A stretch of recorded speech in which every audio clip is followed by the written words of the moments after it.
Eusko Jaurlaritzak pantaietatik aldi baterako urruntzeko ekimen bat aurkeztu du azken egunetan, familian mugikorrik gabeko eguna deitzen dena. Nerea Melgoza sailburuak zehaztu duenez, apirilaren 18an espazio publikoak jarriko dira Bilbon, Donostian eta Gasteizen. Bertan, goizeko 11etatik arratsaldeko 7 arte, bertaratzen direnek zaindutako poltsetan utzi ahal izango dituzte haien telefonoak. Jardunaldiaren helburu nagusia ongizate emozionala sustatzea da, hitz egitea, familian jolastea eta konpromiso batzuk sinatzea da, etxeetan teknologiaren erabilera kontzienteagoa eta esasuntsuagoa sustatzeko. Orain arte, planteamendu hau bukolikoa bezain beharrezkoa dirudi, egia da hiperkonexioaren eta scroll infinituaren garaian gaudela, benetako interakzioa sustatzeko eta WhatsAppeko taldeetatik haratago bizitza dagoela gogorarazteko edozein ahalegina txalogarria dela. Baino egia esan, gehien ziur konturatu zaretenez, administrazioari aitortu behar zaio, unea aukeratzeko duen trebetasun harrigarria. Izan ere, herritarrei mugikorra giltzapean gordetzeko eta erabateko deskonexio hori irekitzeko eskatzea egin dute hain zuzen ere, apirilaren 18an, Errekopako finalaren egunean krudelkeria ariketa bat dela dirudi. Milaka erreal sale batez ere, euren seme alaben aurrean, izer diotzean, imaginatu besterik ezin dute egin, egia esan da, mahai joko batean interes sakonaren itxurak egiten partidaren aurreko momentuei edo amaikakoei begiratu ezin dieterako kontsumitzen diren bitartean. Zalantzarik gabe, urteko egunik lasaien aukeratu dute batzuen pazientza probatzeko.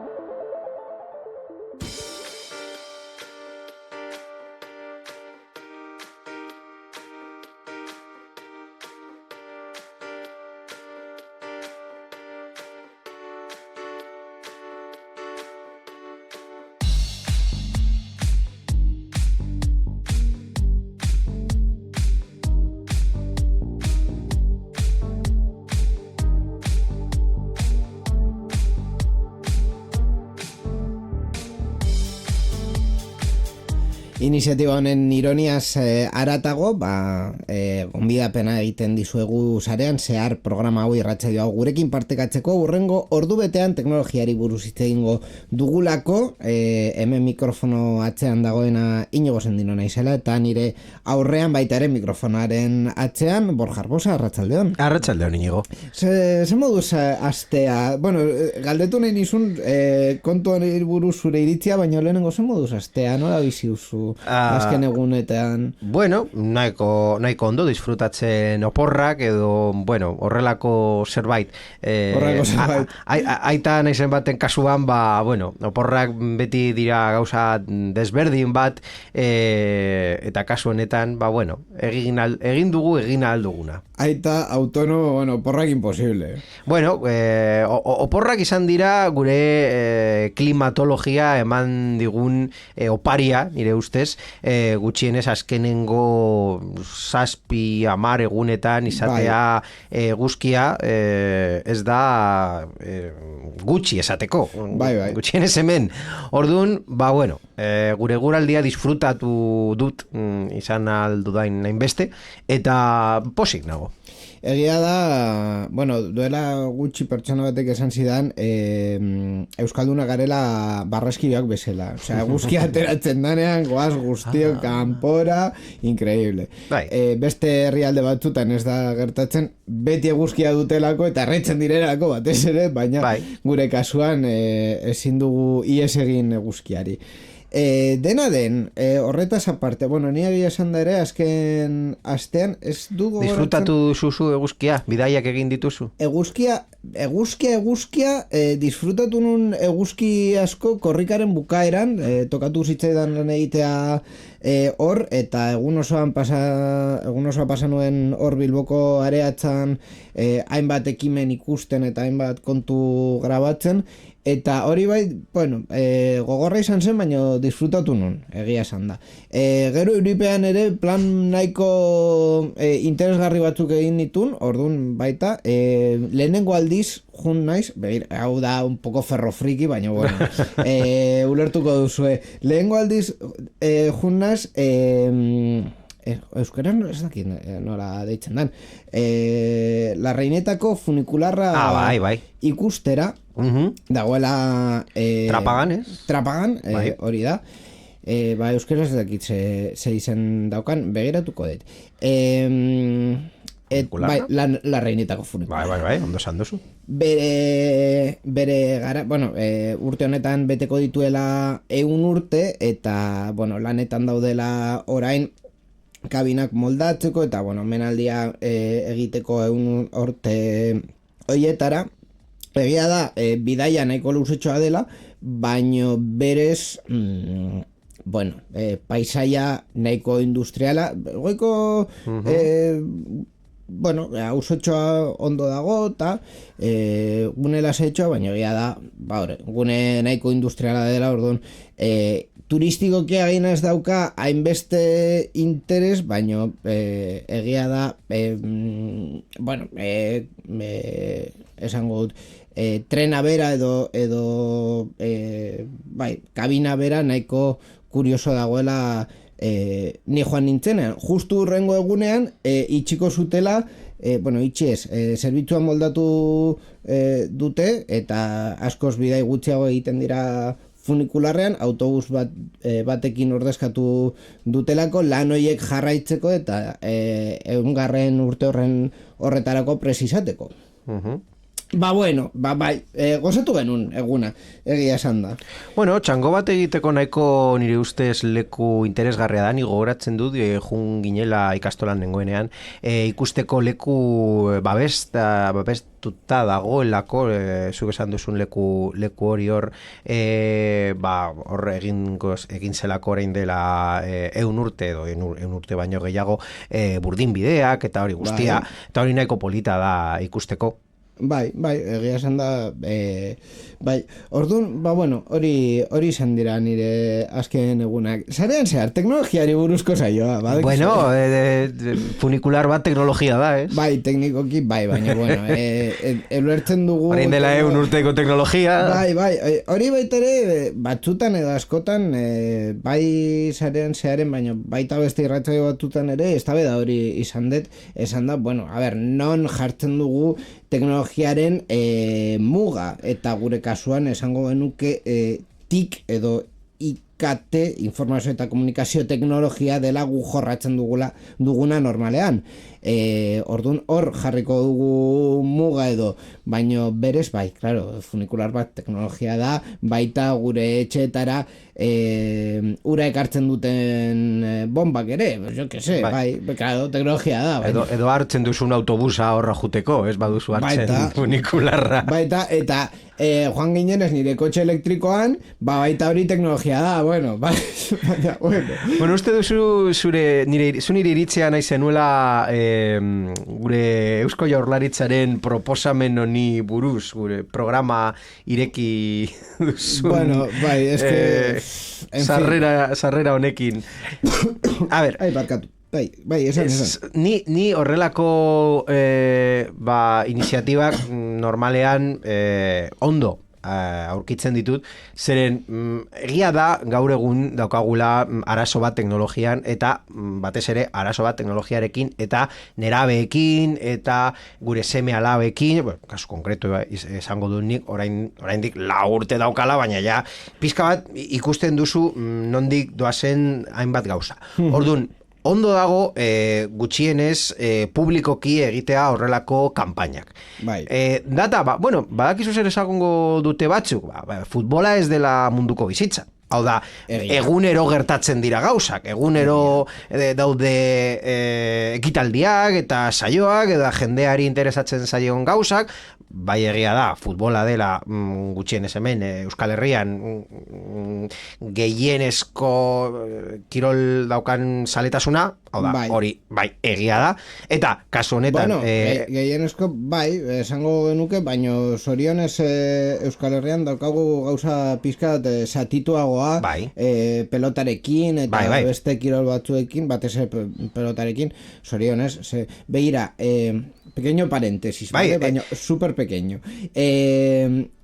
Azken 2 urtetan albistegi asko ikusi ditut eta ia egunero gainera konparatzea zenbat denbora ematen duten estatuko albistegietan futbolari, bueno, beste kirolei buruz hitz egiten, futbola ez dena, EITBek adibidez egiten dituen kirol saioekin, baina, pero nada que ver. Bai. Osea, hemendik kanpo, arrauna, pilota, herrikirolak, por supuesto, baino saskibaloia, ez da existitzen, o sea, en el mainstream, bai. En el mainstream, hori, ez dago ezer, bai. Ni flipauta beratzen naiz. Barkatu el paréntesis. Bai, baina, bueno, heltzen gara puntu bat, non badago jendea jakin nahi duela futbola ez den edo zer, hau da, badaude aldizkaria kontatzen duza, kirolesko aldizkaria kontatzen dutela, edo zein kirola futbola aparte, eta badaude, hori ja futbolaren barruko gauza bat da, aldizkaria kontatzen dutela beste 18 taldeak zer egiten dute, bai. Hau da, Barcelona eta Real Madrid alde batera utzita. Bai. Orduan, hori gauza logiko eta guztiok dakigun gauza bat dela, hemen futbol zaletasuna handia dagoela, eta kasu honetan, ba bueno, erregoparen finala kasualitatean, esaten dugu hori, zergatik, Erreala jokatuko duelako partido hori, orduan hori agian, Bizkaian, Araban ez du hainbeste importantzia izango, eta Gipuzkoan bai, garrantzia izango du bakarrik futbolzaleek diren pertsonentzako. Baina bueno, bitxikeria, niretzat bitxikeria da. Kontatu behar duguna da zergatik egiten den hori, zergatik ideia on bat dela egitea, gutxienez proposatzea, oda, proposamena egitea. Egia da, baita ere horrelako egunak direla simbolikoak, oda, baita ere egiten dira egunak euskara hitz egiteko, euskaraldia, baita ere egiten dira egunak argiak itzaltzeko ordu batean, planetaren ordua, eta baita ere egiten dira egunak, ba, ez dakizen bat gauza direla. Autoa ez erabiltzeko, edo baino, emakumeren eguna, edo LGTBI pertsonen eguna, horrelako gauza guztiak. Gauza ezberdinak. Bai, baina, bueno, data simbolikoak dira, eta beren helburua ez da horrelako ekitaldiekin mundua aldatzea egun batetik bestera. Baizik eta jendearen kontzientzia irekitzea eta horrelako gauza eta aktibitateak baita ere jendeari pentsatzen hastea. Hau da, familian egoteko mugikorri gabe, ondo, bai. Nork esango luke ezetz. Baina, azkenean, nire pentsamendua edo nire kritika, baino, esaten da, errelebantzia ere bilatu behar dela. Hau da, aurkeztu da duela egun gutxi, eta egingo da, ba, gu urrengo saioa egin baino lehen. Orduan, jakinda, ja, ekitaldi hori dagoela, gainera, bagenekielako, ez finalerdia, baino aurretik ere, ja, bi euskal taldeak pasatu zirela finalerditara, bagenekien, finalean euskal talde bat egongo zela, bai Erreala, bai Atletik. Ba, hori jakinda, aukeratzea gainera larun bat dela, osea, oso errez egon izan konpondu leike igandean egin, 18an egin ordez 19an. Perfecto, puta madre. Baina, osea, hau guztia jakinda, 18an egitean jarraitzen duzu. A ber, bai, ulertzen dut mundua ez dela eteten ekitaldi hau bere relevantzia izateko, baina eske egun hau data hau aukeratuta ez dute relevantziarik izango. Osea, baina ezer, nire zalantzak dauzkat ere komunikabide konkretu batzutan beti agertzen direla horregakoak agertuko diren. Orduan, hombre, bai, intentzioa bai, baino relevantzia baita bilatu behar da, eta pixkat saiakera sakona egin, ze azkenean Gero, eta tor beste partea, ez badauka arrakastarik eta inork ez badu honi kasurik egiten, esango dugu, diru publikoa malgastatu dela, eta azkenean ez dela esertarako balio. Ez nuke hori esango. Saiakerak egitea nire ustez ondo dago. Eta ni, ekimen honen alde nago, hain alde nago, emango dio dela ideia gehiago. Hau da, hortik aurrera juteko, noski hau diru gehiago inbertitzea behar du, baina egin ezazu familientzako lekuak non jolastu dezaketen beren seme alabekin 365 urte egun urtero. Ez 365, oporrak eta jendea baita ere atsedena behar du, baina Gasteizen adibidez, zuta bihot badakigu, daudela horrelako lekuak nahiko ondo antolatuta beren aukerekin eta beren aurrekontuekin, baina egiten dute hori nahiko ondo eta badauzkate lekuak non mai jokoak daude eta baita ere dauzkate kartelak esaten, ez gomendatzen, baina mugikorra ez erabili, etorre zaitez ona, jokatu ezazu, zure seme alabekin, daukagu mai jokoak, txikientzako badago jaustailuak ere, hau da, gizartetxeai buruz hitz egiten ari naiz, noski, baina eta beste hainbat Euskadiko hiri eta herrietan egin al daiteken ekimen bat da, noski dirua behar da eta egin behar da, baina zergatik ez? Nork esango nuke ez? Teknologiari buruz hitz egiten jarraitzeko. Bilbon ni adibidez asko faltan botatzen dudan barkatu lekuak dira. Horranoa, teknologiari buruz hitz egiten urbanismoari buruz hitz egiten dugu. Bilbon egiten ari dana hildo horretatik ez da hori, ez da pentsatu ere, da kanpoaldean dauden jokuguneak estaltzea. Euritik... Ez dagoela gaizki ere. Ez dago gaizki, baina hor bi arazo daude. Lehenik, euria egiten duenean, normalean ez da inor gerturatuko parke batera, orduan, normalean euria egiten duenean, berez bilatzen duzu aterpean egiteko aktibitateak, eta aterpean egiten diren aktibitateak eta parke baten egiten direnak oso ezberdinak dira. Alde batetik hori eta bestetik diru asko gastatzen ari dela horretarako inork ez duela eskatu eta batzutan ere ez nuke krudela irudi nahi, baino egia da leku aterpetuak baino irekiak baita ere etxegabeko jendea erakartzen dutela. Orduan, hor ere batzutan, auzo batzuetan iskanbia sortzen da. Eta bestetik, orain arte zegoen joku gunea aterpetzen dugu eta ez dugu ezer gehiago egiten. Orduan, ez dago alternatiba praktikorik edo erakargarririk. Parkera, euria lehen esaten nuena, euria bada, parkera gerturatuko aterpean egoteko, direktamente etxean geratuko zara. Edo, si acaso, zentro komerzial batera, edo alako zerbait. Orduan, hori, zu komentatu duzuna, adibidez, Gasteizen gogoratzen duena da, Ibaiondo gunean dagoena, adibidez, nahiko handia dela, gainera parkatzeko lekua dagoela normalean, horra zentro komerzial batera jun ordez, horra jutea, nahiko itxurana dauka. Baina berez, ez badago zerbait berezi egiteko, ez zara jungo. Orduan, hor dago ere, eztabaida, duela urte batzuk sortu den eztabaida nahiko sakona, infrastruktura hau, mila euro asko balio du, edo kostatzen da, berdin zait, baina ez da praktiko, ez da erabilgarria nahi dugun helbururako. Orduan, baina ez da hainbesterako.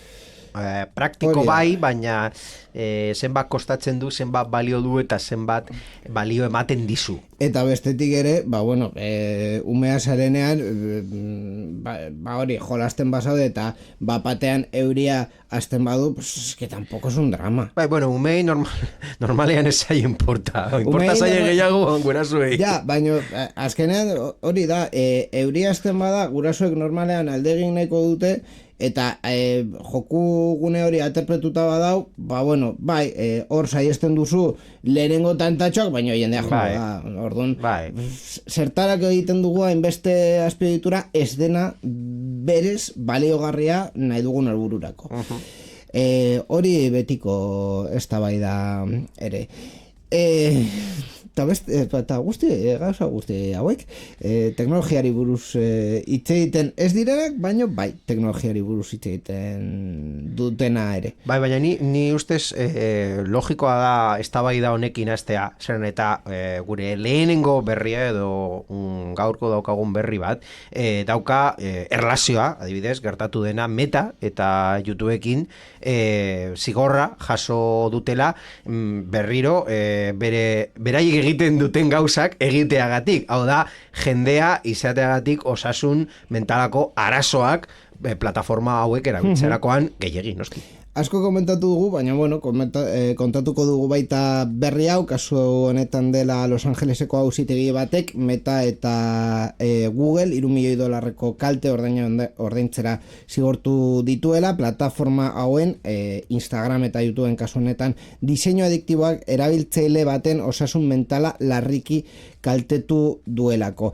Epaiak frogatutzat jotzen du, sare sozial hauen algoritmoek eta funtzioek, ala nola scroll amaigabeak edo etengabeko jakinazpenak, menpekotasun patologikoa sortu ziotela salatzaileari, antsietate eta depresio kuadro sakonak eraginez. Erabaki historikoa da lehen aldiz esartzen baituelako enpresa teknologikoen ardura zuzena beren produktuen arkitektura psikologikoaren ondorioetan. Komentatu dugu baita, berez, TikTokekin komentatu genuen, ez dut gogoratzen beste plataforma bat, uste dut Instagram izan zela, baitare oleko txostenen bat agertu zela, aitortzen, arrisku analiziak egiten dituztela, eta arrisku horien artean, hau, kontuan hartzen dutela, kasu honetan ez ekiditzeko, baizik eta areagotzeko, TikToken kasuan argi zegoen baita ere estatu batuetako epaitegi batean aurkeztu zuten dokumentu horretan. Kasu honetan, arrazoia izan alduen edo ez, uste dut ez dagoela eztabaidatzeko, hau da, mekanismo horiek badaude martxan sare sozialetan demostratzen bada kalte hori sortu dela non diktatorren nahiko argi dago. Kasu honetan niri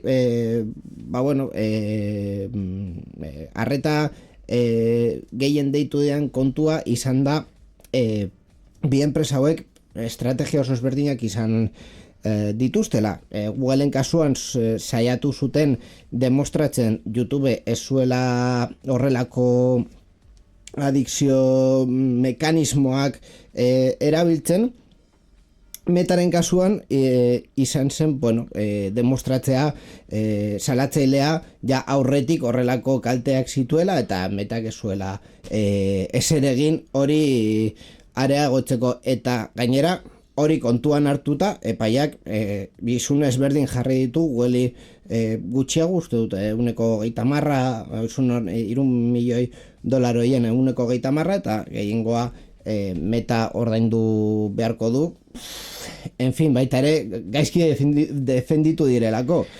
Gaizki kakotxen artean. Nola defenditu alduzu? Ez que, zuk esan duzu, eta jarri duzu hor puntu garrantzitsuena. Honelako algoritmoak, honelako sistemak ez dira akats bat.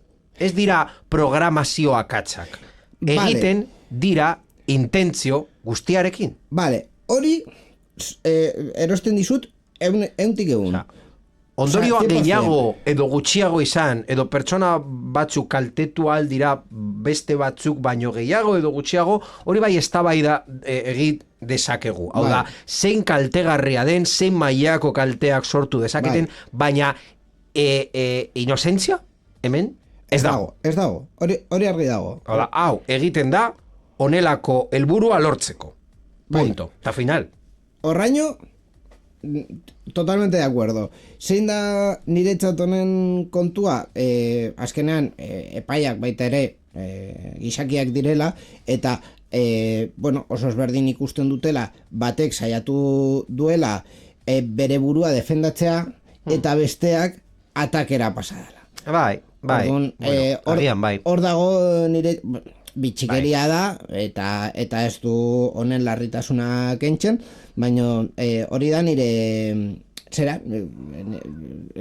nire arreta deitu diana, ez dela berdina demostratzea, demostratzen saiatzea, zure plataforma ez duela adikzioa sortzen, kasu honetan Google saiatu duela eta baita ere ez duela lortu, baina beste gauza bat daia pertsona konkretuaren kontra joatea de frente. Bai, baina zu epai hori egiten duzu a posteriori. Imagina ezazu izuna izan zela aldrebes. Hau da, estrategia hasi baino lehen, abia puntu batetik hasten gara, hau da, ezin dugu frogatu hau ez dugula egiten dugulako, guztio dakigu egiten dugulako, epaiak badaki, hau da, ez horrela ateratzea de nire lehen eguna zen hemen, eta ez dakit zer egiten ari naizen, bi puntu dauzka, hau da, navaja, bi filosko navaja da, epai batek esan dezake,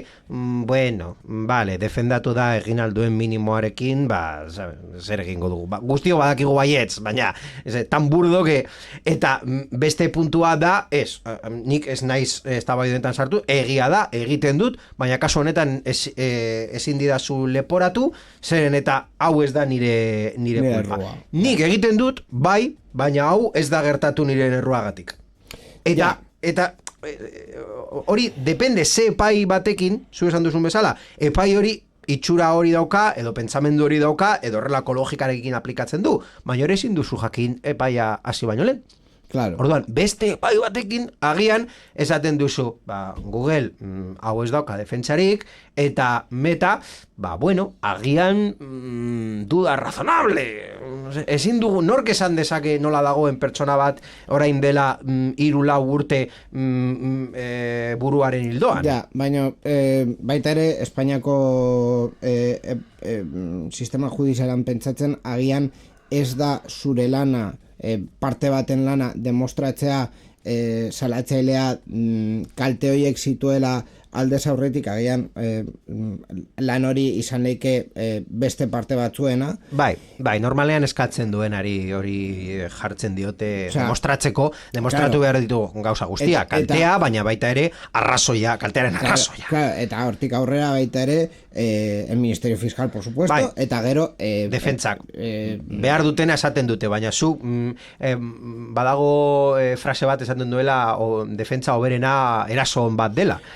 Batzuk esaten dute, bueno, hemen ez daukate zer defendatzeko, orduan, hemendik erasotu. Estrategiak batzutan ondo ateratzen dira, beste batzutan gaizki. Eta hau ikusita, posteriori izan dudan bezala, agian oso erraza da ateratzea. Ondoriak, bai, eta... ez ditugu ikusi bestain bat, ez dut uste hau izan dela lehena, eta gaina Amerikako estatuetan horrelako epaiteak ikusten dute horrelako demandak, como txurros. Orduan, agian beste kasuetan arrakasta izan zuen.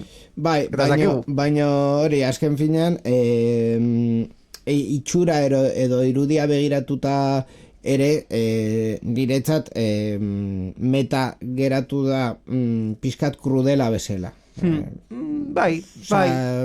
Bere itxurarako ez da oso positiboa. Gainera hori, ja Meta daukala bere sorbaldetan kontu asko eta polemika asko, eta bueno... Hori bai egia da. Lehenengo momentuetatik ja polemikak egon dira... bere sare sozialekin, Facebookekin ja ez, ez du inor erabiltzen, baina besteekin eta batez ere Instagramekin, bai, de hecho, honi buruz hitz egiten, Instagramen orain agertu, ez dakit guztion kontua dela edo, bere momentuan agertzen zen iragarkei buruzko politika bat onartu behar zera eta bar, ni ez du gogoratzen onartu nuen edo ez, uste dut bai. WhatsAppekin baita ere ez, metaren aplikazio guztia. Baina azken astean agertu zait berriz hori, baina orain agertzen zait gainera pausa, iragarkietako pausak. Hau da, batez ere lehenengo historia ikusterakoan, ja bigarren erabiltzailera pasatzerakoan agertzen da iragarki bat 4 segunduz ikusi behar dela, bai ala bai. Bestela, ez baduz ordaintzen, pues esto lo que te toca. Saltatu egin aldera baita, baina ni suposatzen dut edo uste dut, no sé por qué me suena por ahí, hau erabiliko dutela aitzakia berrian komentatu duguna, ekidetzan ari dutela esateko, claro, pausak jartzen ditugu, eta pausak, ja de paso, iragarkiekin doazte, claro, que hay que monetizar, baina pausak jartzen ditugu gure erabiltzaileen ongizaterako. Instagramei buruz hitz egin duzu eta daukat mini berri bat mugengo berrira pasatu arte.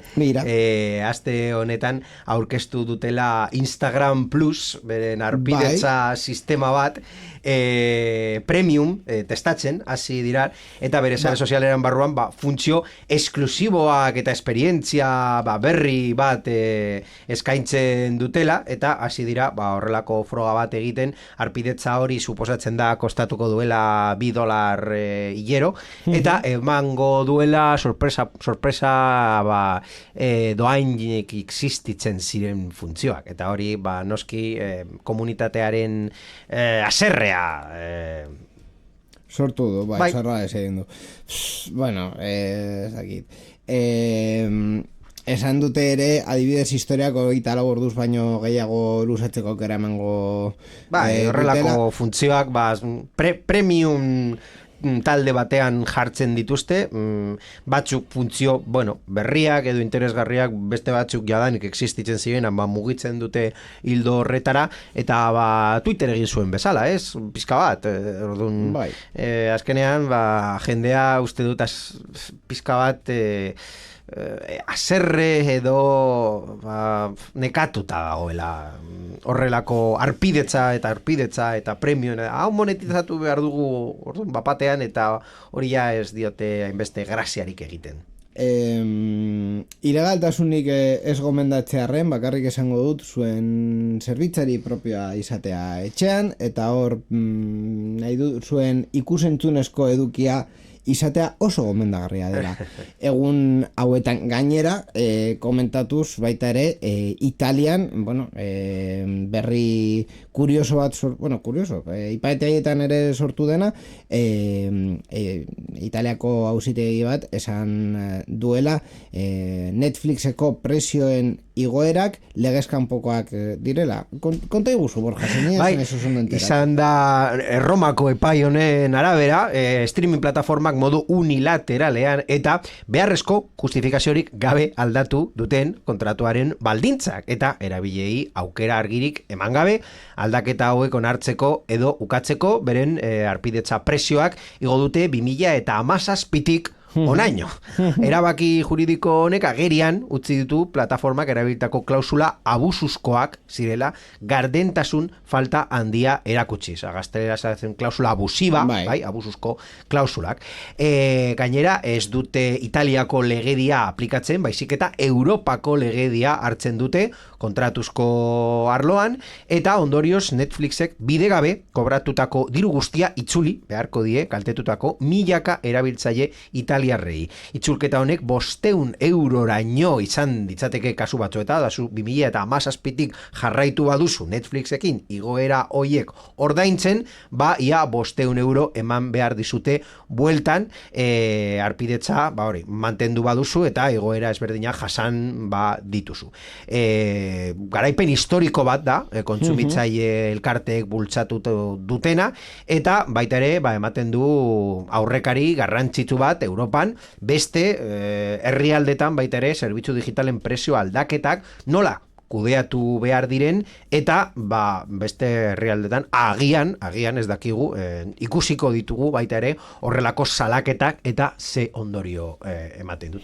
Hori da kontuenen gakoa, sententziaren oinarria dela Europako direktiba bat eta hortik aurrera, Europako direktiban baita orokorrean esartzen da enpresen eta kontsumitzaileen arteko oreka mosten edo urratzen duten klausulak ez direla baliozkoak, eta hortik aurrera tribunal honek ikusi du presioen aldaketak konkretuki nola egin diren Italian, Netflixeko baldintzak pixkat ezberdin direlako herrialde dependez herrialde bakoitzan ze araudi dagoen, kasu honetan ikusi dute Italian aplikatzen ziren baldintzak aldaketa horiek ez zituztela justifikatzen. Hemendik aurrera suposatu dezakegu hau epaitegietara jungo dela beste herrialdeetan, ziur. Arrakasta ezberdina izan leike. Direktiba berez berdina delako, baino bai Netflixko baldintzak ezberdinak dira, eta beste partetik ere, gero epaitegietan bakoitza, en fin, hori da ekinira bat bezala. Beitu, ni momentu hontan hainbat galdera ateratzen ditut ondorio honetatik, ni azken urteetan ikusi dudan plataforma edo streaming zerbitzu honen praktikekin. Lehenik eta behin, presioa ja komentatu dugu, zer nire ustez presioa igo dute guztiok. Baina, Netflix adibidez ez dakit ze urtean aurkeztu zuten ja partekatzea ez zutela utziko akontuak. Gogoratzen dugu hori zela klasiko Netflixen hartzen zenuela familia edo horrelako planak, eta zeneuzkan bos edo lau ez dakizen bat akontu Netflixen, eta hori ja moztu zuten. Gero, baita ere, gogoratu behar dut, noski iragarkiak, hau da, akontuak atera zutenean iragarkiekin existitzen ez zirenak, hau da, zuk momentu batean pasatzen zara presio berdina ordaintzen, baina iragarkiak sartzen zuten zure edukiak ikusterakoan, eta hirugarren gauza, baita ere bitxia iruditzen zaidana hemen burmuinean, da Sky Showtime hemen Espainian ateratzen, uste duzela Sky Showtime, agian okeres ez banaiz, ordaintzeko presio bat zure bizitza guztian, edo deskontu bat hori zen gauza. Jendean nire ustez hartu zuen presio finko batean, edo agian publizitatea edo horrelako beraiek saldu zuten. Publizitateak esaten zuen erdi presioan ordainduko zenula bizitza zorako. Gero jartzen zuten behean presioa. Claro, baino berez baldintza zan akontuaren bizitza guztirako izango zenula presioaren erdia. 150% deskontua. Claro, oinarrizko presioa 10 euro badira, 5 ordainduko dituzu, baino ja presio normala 12 eurora igo zutenean, claro, zure erdi presioa dira 6 euro, ez dira ja 5.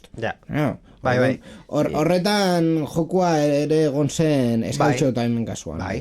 Horregatik esaten dut, horrelako gauzak gardentasun gabe egin dira, edo publizitateari pizka bat atera diote, gardentasun gabe ez dakit esango nuken, baino presioaren gauza alde batera utzita, bestelako baldintzak direla hoiek, publizitatea sartzea, eskaintza bat egitea berezi, eta jendea agian ez dauka hain ziur nola zen, edo pentsatzen zuten zela modu batean eta zen beste batean, edo akontu partekatuen gauza. Horrelako baldintzak aldatzea egun batetik bestera, edo jendea ez izatea nahiko ziur nola jokatzen duten, baita ere kontsideratu alda abusibo? Hor eztabaida, eta hor eztabaida juridiko nahiko potentea gainera. Beitu nola bukatu zuten bankuek hipotekekin, eta beraien baldintzak jartzerakoan gainera baldintza horiek sinatzen zuten notario batekin. Claro. Eta preferenteekin. Eta preferenteekin. Hori esera pasatzen notarioetatik, baino... Eta hori guztia lege berdinekin pasatu dira, dira kontsumitzaileen legeak eta klausula abusibo bezala. Bai, esango nuke gainera, sin ser yo socialcomunista de esos, esango nuke gaur egungo Espainiako gobernuko aurrera pausu nagusienak izan direla kontsumoaren aldean, hor bustindu dagoelako saiatzen bere ministerioaren kompetentziak ez diren gauza batzuk hartzen kontsumoaren aldetik eta pizkat konpontzen. Adibidez Airbnb-rekin gertatzen ari dena, edo Alquiler Seguro, edo bere momentuan Ryanair. Ryanaireko Michael O'Leary deitzen da hori. Michael O'Leary. Ez daki zer Michael, baina bai O'Leary. O'Leary bai. Bere, bueno, ministroaren parodia bat egin zuela. En fin, yo qué sé, es que azkenean oso nekagarri bizitzaz nahiko nekatutan azken hilabetetan, baina baita une oro ikustea iragarkiekin baita ja dagoela. Bueno, de hecho, ez dugu komentatu eta ez daukagu gidoian, baina Netflix esango dut, Amazon iragarri du bere erabiltzaile batzuei duela gutxi, lehenengo belaunaldiko Kindle gailuak erdi ezgaitzen dituela. Hau da, alde batetik online zerbitzuak ja ez direla funtzionatuko eta ezingo dituzula liburu berriak sartu Kindle bidez, Kindleko zerbitzuen bidez gailu horietara, USB bidez bai jarraituko du, baino edozein gauza dela eta berrabiarazi baino reseteo egin behar badiozu gailuari, ja ez da ezertarako funtzionatuko. Dependentzia bat daukatelako hor online zerbitzu batekin aktibazioa egiteko eta bar. Bueno, dependentzia hori kendu aldutela software eguneraketa batekin, baina ez dute egingo. Honengako zein izan da, belaunaldi horretan 2012 eta 2015-16 memoriaz diot, bale? Baina urte horietan saldu ziren Kindle gailuak ez daukatela ahalmenik iragarkiak izateko. Hortik aurrera, bai. Orduan, ni ja baita ere pizkat naskatuta nago dena izatea, hori, gu gizaki bezala salerosketako produktua izatea, betidanik esan dugu, esaldi hori dela zerbait doainik izatekotan zuzara produktua ez da berria, baina naskatuta nago da. Bueno, hildo horretan ezagutu ditugu hainbat ekimen Europan, gainera, adibidez bideojokoen arloan izan dire ekimen importanteak, askatzeko bideojokoak, hau da, bideojokoak suskripzio plan batekin edo internet zerbitzari batekin funtzionatzen duenean, eta ja, egileak suskripzio edo zerbitzari horiek itzaltzen duenean, ja ez daukazu bideojokorik, ordain duzu prezio bat, eta ez daukazu ezer, alokairu bat izan balitz bezala. Horrelako gauzak ja suskripzio, eta gainera gure mundua, kontsumitzaile mundua, modelo hori hartu du milaka eta korrika eta presaka suskripzio modeloa, da ja ez dute nahi gauzak saldu gure nola esango nuke, hamarkada edo siglo honetako obsolescencia programada da arpidetza modeloa. Ja ez dute gauzak egin behar 3 edo 4 urte bakarrik irauteko. Iraut dezakete bizitza osoa, baina ezin duzu erabiliko zerbitzariak ez badituzte mantentzen. Hori baitere egia, eta de hecho ni askotan ez dakit noiz edo eta nora, baina uste dut programenetan ere komentatu nuen nire apostua Windowserako konkretuki izango zela hori, azkenean Windows 11 iruditzen zait un experimento un poco fallido, orduan hori kontuan hartuta nire apostua ja Windows 10 aurkeztu zenetik zan Windows 10 azken Windowsa izatea haiek esan zuten bezala, por cierto, eta hortik aurrera arpidetza sistema batera jutea diru asko eman lekena, diru asko gainera, hori, zenbat kostatzen zaizu edo ze balio jartzen duzu zure ordenagailuan daukasun sistema eragilearen ongi izatean edo ondo funtzionatzean? 3 euro hilabetero ez dela asko, baina imagina zenbat Windows dauden hortik eta zenbat diren 3 euro hilabetero Windows bakoitzeko. Pues en fin, dirutza mordo izan leike. Eta horretan bai, zentzua ikusten diot, baina adibidez bideojokoetan, bideojoko asko jokatu nahi badituzu oso ezberdinak, hori PlayStation edo hoietako modelo hori izatea interesgarria izan leike, baina nire kasua bada, ni bakarrik Mario jokoak jokatzen dituan eta beste guztia berdin zaidala, ni nahi dut, nire jokoa erostea eta betirako edo ia betirako izatea nire bibliotekan, albada fizikoki hor nire kontsolan jokatzeko.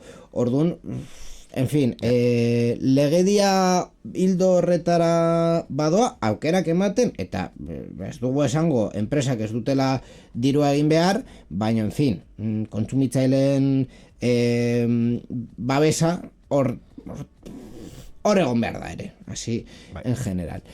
Europari buruz hitz egiten eta ja programa hau bukatzeko denbora gehiegi ez daukagulako, komentatu nahi genuen Lace Lithography sortu dela enpresa honek Europan txipen fabrikazioaren munduko lider bihurtzea proposatzen duela Bartzelonatik. Ekimen honen helburua hori da, txipak sortzea Bartzelonan eta lehen fabrika pilotua 2029an irekitzeko asmoa daukate. Gainera,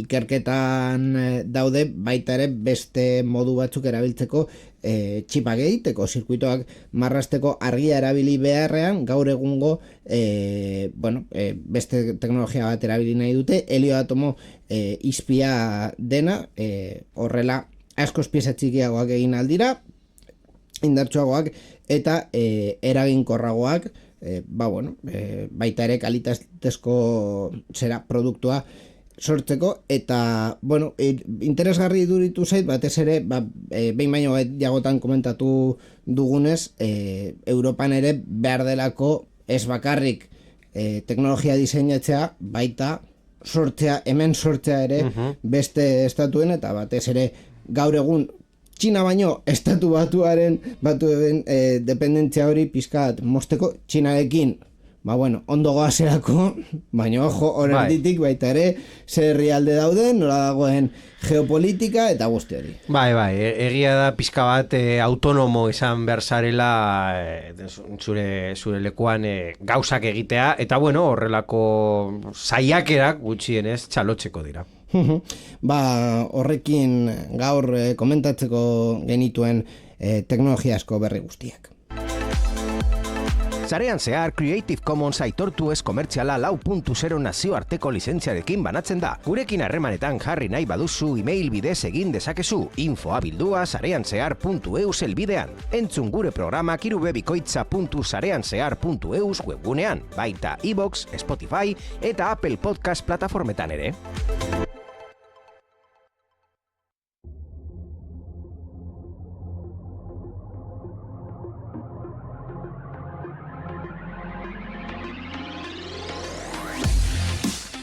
Nain heldu da sarean zehar 414 hau, askotan gertatzen zaigun bezala, teknologia eta askoz gauza gehiago jorratzen dituen saioan bihurtu duguna. Borja, eskerrik asko gurekin egoteagatik eta berria komentatzeagatik.